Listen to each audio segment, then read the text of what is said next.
Webster Griffin Tarpley is with us this first hour tonight, the first Wednesday of each month. Webster is as busy as ever. We have a lot of topics to touch upon tonight. Welcome back, my friend. How are you? Thank you, Jeff. How are you? I'm here. Thank you. Good. A lot of news about Ebola here. We'll be talking about that in hours 2 and 3 tonight with Dr. Henry Nyman. It's obviously, and we could subsume that under questions of economic program, but I think it would be better to approach it from the other point of view. Because Jeff, this is actually the election program from my point of view on your show, right? I think that next time around it'll be the day after the election, right? So this is now October, and we're going to have an election. So I want to give people an idea what they should have in mind.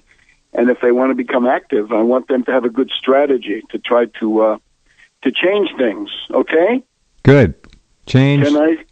Real change. Let me just start off now. Or save civilization. That's another way to put it, because it's not just do you want change or don't you, right? You better save civilization. Yeah. Now, here's the idea. There are two pieces of evidence that you have to bear in mind. But even before that, some considerations of method. I start from the idea that we need to perpetuate divided government. We do not want to put all power into the hands of either party, and especially not the Republicans. If the Republicans take all power, 2 houses and the presidency, then they will proceed to institute what would amount to a kind of fascist dictatorship for the 21st century. It would be a permanent austerity dictatorship using their control of the Supreme Court, since they have that too. Democrats don't. With the Supreme Court, they could proceed to destroy all labor unions and severely limit the right to vote, the franchise. Yeah, well, couldn't Barkey make a couple of appointments to the court in his last 2 years? It's a possible, possibility. But we have to go based on, and what we have to deal with is actually much more urgent than that. So anyway, you obviously don't want to have the Republicans in control of House, Senate, and Supreme Court against one weak executive for the next 2 years. Obama obviously being incapable of fighting under most circumstances so far. We don't want to court such a situation. So therefore, we want to make sure that the Senate remains not in the hands of the Republicans. And on why in particular that is so from a domestic point of view, we have this very dramatic tape from Mitch McConnell, which was a meeting where he was presenting his devotion to the infamous David Koch, the reactionary billionaire, the guy who thinks that Kansas is his dukedom. So David Koch was sitting there, and some people asked Mitch McConnell of the Republicans, what would you do if you ever got the control of the Senate? And he said, well, if you have the House and 51 votes in the Senate, you can do virtually anything, because you can get all manner of fascist genocide passed in the House, and then you work on that in a conference committee, and when that budget reconciliation comes back to the Senate, they only need 51 votes. So even if the Republicans did not have a filibuster-proof majority, they would be able to do whatever they wanted. So how would you like a country with no food stamps, no minimum wage, no Head Start, no WIC, no nothing? All of that is absolutely within reach, given the Austrian school creed of these lunatics. Okay, so this is worth avoiding. And then we have the other problem, which is the foreign policy side of it. Right. A couple of examples, right? The most recent, the principal foreign policy advisor to Romney in 2012 was a guy called Robert Kagan. And Robert Kagan was on CBS Face the Nation 10 days ago, that Sunday, saying that if he had been in power, in other words, if Romney had been sitting there and the neocon Kagan had been able to make these decisions, the entire Syrian Air Force would have been bombed, all the runways would have been pockmarked, and Assad would have been brought to his knees. And of course, this would mean then that whatever terrorists were on the scene would be the the beneficiaries. So these people have learned absolutely nothing. Yeah. But the most urgent is this question of McCain. If you have two things in your mind when you go to vote, think of that McConnell tape where McConnell says, we will make sure that there's no increase in the minimum wage, or no minimum wage could very well be.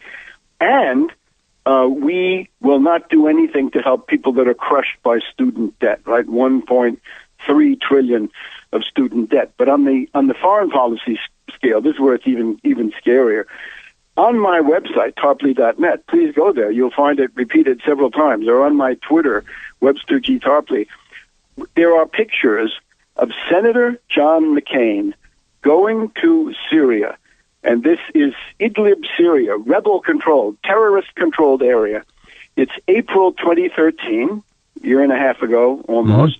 Mm-hmm. And he's sitting down with a group of crazies, right, a group of terrorists. Some of them call themselves Free Syrian Army. There is General Idris, Salim Idris was the head of the Free Syrian Army. He is sitting there with Senator McCain, but of course in the meantime, General Idris has fled. He fled to Doha in Qatar, and his number two man fled to Stockholm, Sweden. He got about as far away as he could. But the principal news is that McCain is also sitting down with two people who were kidnappers. They were, widely known to be the kidnappers of a group of Shiite Muslim religious pilgrims who were trying to visit a holy site, and these guys kidnapped them. But the most dramatic is that McCain is sitting there with a guy called Ibrahim Badri. And when he sat down with him already, Badri was known in the jihad world as Baghdadi. And this Baghdadi was already known to be a member of Al-Qaeda. He had a price on his head from the U.S. of almost $10 million, or up to $10 million U.S. dollars. And he was the head of ISIS. Mm-hmm. He was the head of the Islamic State of Iraq and Syria, right? Sham, Levant, right? ISIS, ISIL, Daesh, whatever you're going to call it. And this is the same person who has now been elevated to the highest position any human being could have in their belief system, other than the Prophet Muhammad himself. Indeed. And that is to be the caliph of the caliphate. Right. This caliphate, or worldwide Muslim empire, compulsory for all, is now headed by Caliph Ibrahim. So the same Ibrahim, Badri, Baghdadi, Caliph Ibrahim. That's the guy that dear John McCain. Does McCain does he pretend like he doesn't know back then who this guy is?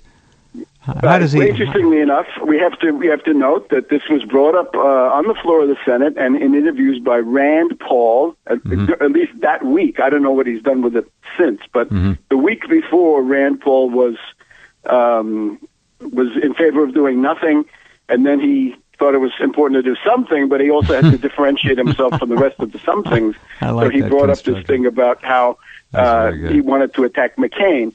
Now, Rand, I think, unwisely grants that McCain didn't know who he was meeting. I think that's ridiculous. I think he knew exactly who he was meeting. He was meeting the top terrorist leaders of Syria, the people that NATO had been backing. Remember, the so-called moderate. Libya. They're so-called the moderate terrorists, right? The moderate terrorists. Jihadis. Like you got good terrorists and bad terrorists, No, you don't. What you have is you have a bunch of people who have different costumes and different hats. I'm joking. And when they meet the Saudis, they have one costume. When they meet the Chechens, they have a rather more radical one. Is a terrorist, of course. And then when they meet the U.S. or the European Union, they have to be respectable. So that's what they do. They put on their Free Syrian Army suit, but then when they present themselves to the world at large, it's the caliphate. So how much did Obama just give to the How much did he? Obama just gave a bunch of money to the moderate terrorists to train them. Wait. Listen, Jeff, I think this is the wrong way to look at it. Did he not just give some money to them? No, the Congress voted it, and the money has not been given because the law is written with these provisos in it that you have to prove various degrees of purity. And the word from the people carrying out this stuff is that they're not sure they can find anybody of these terrorists in Syria who can be who can look at it that way. It's the whole thing is like Keystone Cops to me. Obama. I think you got to. No. Well, we got to take. You and I started. Remember, you and I started out many years ago. But the world has changed. Obama has been outdistanced in evil. Obama is left in the dust. Look, they don't even tell Obama when somebody tries to kill him. They don't tell him anything. He's a puppet. That's a very funny line, too. That's very funny. Yes. They don't even tell him when there's an assassination attempt. They don't even wake him up. Well, they had somebody in an elevator with him with a gun. Sleepwalking through history. But I'd like to get to that, too. That's great. Let me just proceed my own way. Yeah. So the idea is the genocidal austerity talked about by McCain and by McConnell. And then on the foreign policy side, the leader of the Republican Party overall is probably McCain. He's the last still active presidential candidate. At least it still appears so. And then he's got his amigo there, Lindsey Graham. And they're calling for a wider war in Syria. They're calling for a wider war in Ukraine. They may be calling for warlike measures on Hong Kong. They may say, send the 101st Airborne Division to Hong Kong. These people are lunatics. They're absolutely nuts. And compared to them, Obama is a day at the beach, okay? So whatever Obama was, he's been ground down. He's essentially on the defensive. I would not regard Obama by any stretch of the imagination as the principal threat. 5 years ago, 6 years ago, fine. But this is a different world now. So I would say to people, it's important to make sure that those fascist Republicans don't get control of the Senate. And I challenge people, think about it. Think about what I'm telling you.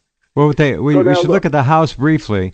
They have it now, but they're really looking to build what would be, I guess, an historic majority in the House. Something like we haven't seen in 60, 70 years. No, I don't think they have any hope of that. You got to remember their they have hope right now is but about, is there any realistic 20 hope? to 25 seats right now. Yeah. This is paper thin by historical standards. For most of the time between 1948 and 1994, the Democratic majority was much greater. Right? It was 100 or more. Right? This is nothing historical. Well, they're looking. They call it a drive to 245. They want 245 seats, which is a net gain of 11.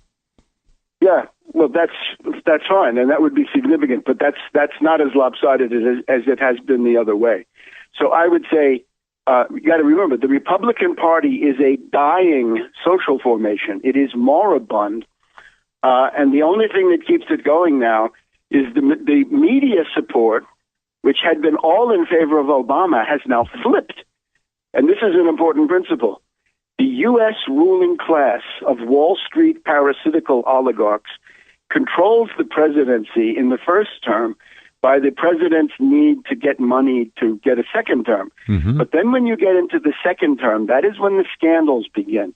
And the scandals, the so-called jinx, the scandals are the means used by the oligarchs to control the president in the second term. And that's what's happening to Obama. He's going through the ringer. But the big plus that Obama offers is that he is less of a warmonger than McCain or Graham or Petraeus or Keane or any number of other compared to the neocons, right? Certainly the neocons are foaming at the mouth against Obama. That anybody can see that. Robert Kagan, William Kristol, Frederick Kagan, they're all foaming at the mouth, right? Even the Pentagon brass are very upset. They're very upset because they are warmongers. They're incurable, incorrigible warmongers. And Obama says, no, that's bad for Obama. We'll take Obama under these circumstances. Or better yet, we'll take divided government, right? Because that's the ultimate choice. Not under questions of economic program, but I think it would be better to approach it from the other point of view. Because Jeff, this is actually the election program from my point of view on your show, right? I think that next time around it'll be the day after the election, right? So this is now October, and we're going to have an election. So I want to give people an idea what they should have in mind, and if they want to become active, I want them to have a good strategy to try to change things. Okay? Good. Change. Real let change. me just start off now. Or save civilization. That's another way to put it, because it's not just do you want change or don't you, right? You better save civilization. Yeah. Now, here's the idea. There are two pieces of evidence that you have to bear in mind, but even before that, some considerations of method. I start from the idea that we need to perpetuate divided government. We do not want to put all power into the hands of either party, and especially not the Republicans.